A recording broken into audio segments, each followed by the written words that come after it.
Everything about this family looked normal, until one night proved it wasn't. At first glance, the house looked like every other home on the block.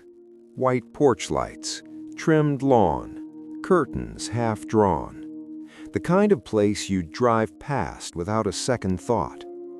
Inside, the family moved through their routine like clockwork.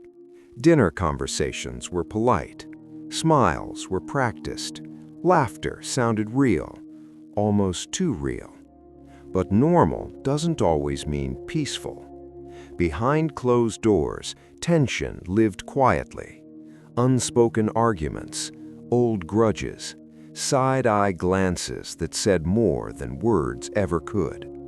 Nothing explosive, just the kind of pressure that builds when people pretend everything is fine.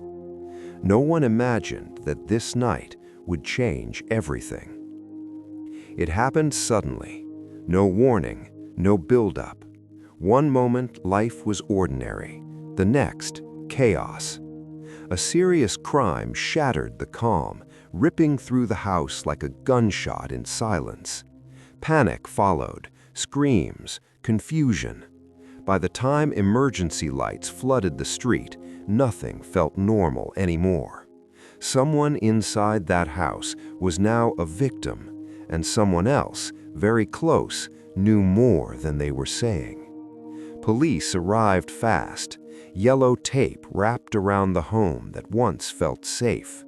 Neighbors watched from windows, whispering theories before facts even existed. Investigators didn't look far for suspects. They never do, because statistically, the truth usually lives close to home. Family members were questioned first. Each one claimed shock. Each one claimed innocence. But grief doesn't erase guilt, and detectives know how to read between the lines. Stories didn't fully match, small details changed, timelines shifted, emotions felt off. The crime scene itself started talking. A misplaced object, marks that didn't make sense, something that looked accidental but wasn't, at least not entirely. Detectives realized early on this wasn't a clean case. Someone was hiding something. As the investigation deepened, cracks began to show. Every person in the house had layers, private struggles, financial stress, emotional wounds, things they never talked about until now. Flashbacks started filling the gaps. Moments from the past resurfaced, arguments no one remembered clearly, favors that came with expectations, promises quietly broken over time. The kind of history that doesn't disappear, it waits. Police pieced it together slowly. They didn't rush, because rushed conclusions destroy good cases. What looked like a random incident was starting to feel personal, too personal. Behind the grief, behind the tears, behind the family bond, there was pressure. Pressure to succeed, pressure to protect reputation, pressure that turns love into resentment, and resentment into motive. By the end of the first phase of the investigation, one thing was clear. This crime didn't come from outside, it was born inside the house.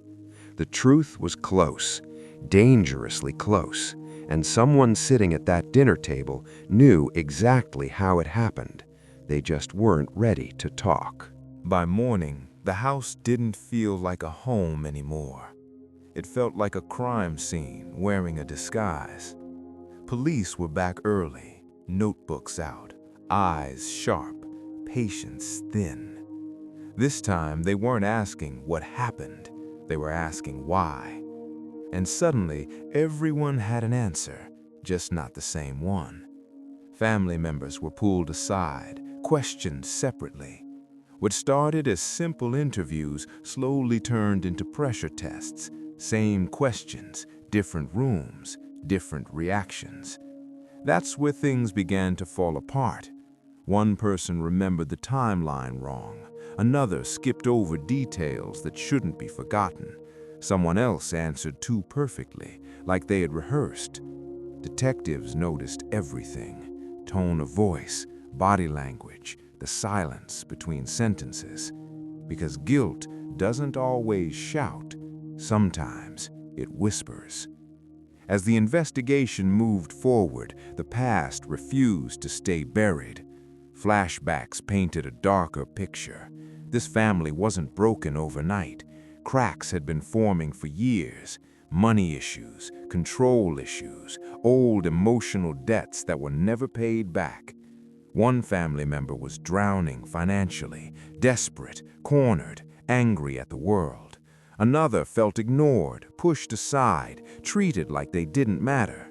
And someone else was protecting a secret that could destroy everything if it ever came out.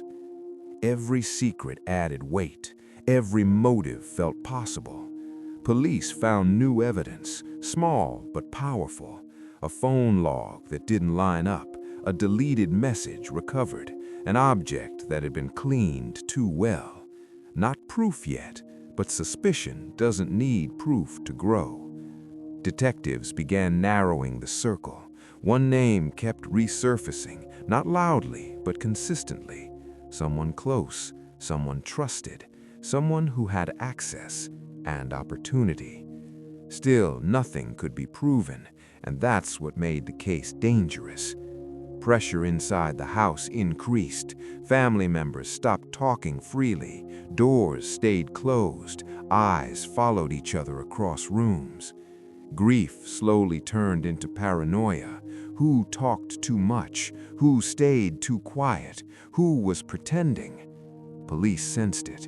They pushed harder. When confronted with inconsistencies, emotions cracked. Anger burst out. Tears flowed, real ones and fake ones. One person snapped, not a confession, but a mistake.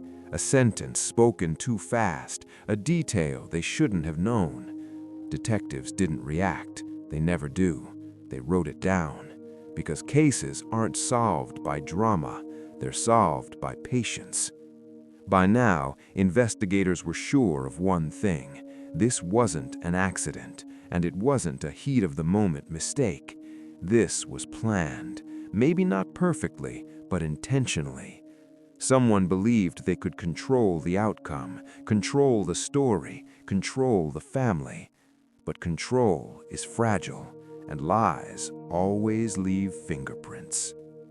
As Module 2 closes, the family bond is officially broken. Trust is gone, fear has replaced love, and the person responsible is starting to feel the walls closing in. They just don't know it yet, because the truth isn't coming fast, it's coming quiet.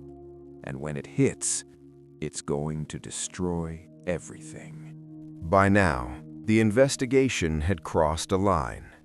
This was no longer about emotions, it was about evidence. Detectives shifted gears, from conversations to calculations, from theories to facts that couldn't be argued with. The house was re-examined inch by inch. What once looked random now had meaning. The crime scene told a clearer story under new light. Blood patterns revealed movement, not panic. Object placement showed intention, not chaos. Someone had tried to clean up. But cleanups always leave behind something. Microscopic traces, fibers, a partial print where no one thought to look. Forensic reports started coming in, and they weren't kind. Time of death didn't match the family's timeline. One alibi collapsed completely. Another suddenly depended on someone else's memory, and memories can be manipulated. Digital evidence added pressure. Phones were analyzed. Deleted data was recovered. Messages sent late at night painted a different picture. Frustration, anger, desperation. One device stood out, a phone that was supposed to be inactive, yet it showed movement, location pings, activity during the exact window of the crime. That wasn't a coincidence. That was a crack in the lie. Police brought the family back in. This time, interviews felt colder, questions were sharper, silences were longer. Detectives didn't accuse, they let facts speak. They laid timelines on the table, cross-checked statements, watched reactions carefully. One person's confidence began to slip, eye contact broke, hands shook, breathing changed when certain details were mentioned. Not guilt by itself, but fear of being exposed. Flashbacks returned, darker now. Old arguments took on new meaning. Threats, once dismissed as emotional outbursts, now sounded like warnings. Promises broken weren't just personal, they were financial, reputational, irreversible. The motive finally made sense. This wasn't just anger, this was pressure. Money, pride, control, all colliding at once. Someone believed the victim was the obstacle. Remove the obstacle, solve the problem. That was the logic. Twisted, dangerous, human. The turning point came quietly. A technical detail most people would ignore. A timestamp mismatch, a system log, a detail only the real culprit could have created and forgotten. Detectives didn't announce it. They waited. They let the suspect walk back into the room thinking they were safe. Then they asked one final question. Not aggressive, not emotional, just precise. The answer came too fast, too confident, and completely wrong. Silence followed. The room changed, because in that moment, the truth had a voice.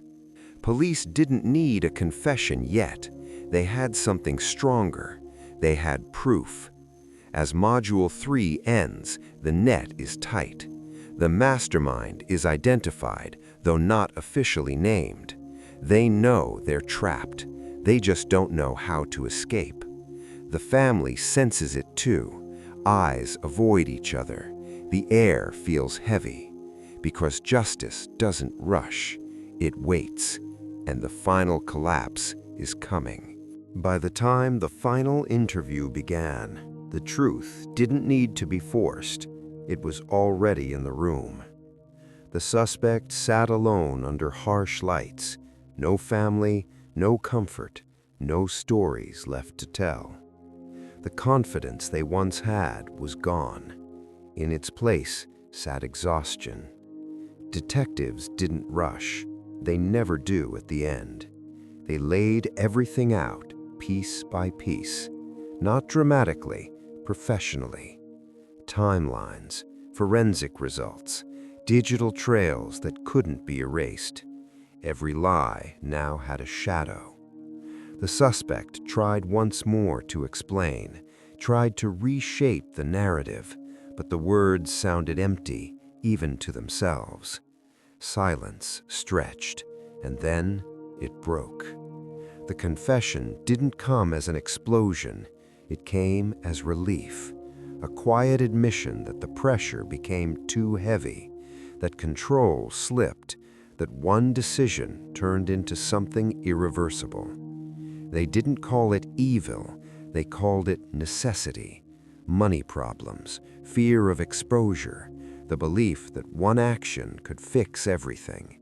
They were wrong, because crimes don't end problems, they multiply them. The arrest was clean, no shouting, no resistance, just handcuffs clicking shut, final and cold. The family watched as the truth walked out of the house. Some cried, some felt numb, and some felt guilt, not for the crime, but for ignoring the warning signs. Court proceedings followed. Evidence spoke louder than emotions. Defense arguments collapsed under facts. The jury didn't take long. Justice doesn't need drama when the truth is clear. The verdict was delivered. guilty. Sentencing was firm, not cruel, not soft, balanced, because the law doesn't seek revenge, it seeks closure. As the courtroom emptied, the story didn't end. It echoed. A normal house, a normal family, destroyed not by strangers, but by silence, pressure, and unchecked resentment. In the end, the lesson was simple. You can hide lies, you can delay truth, but you can't outrun it, because truth doesn't chase, it waits, and when it arrives, it collects everything.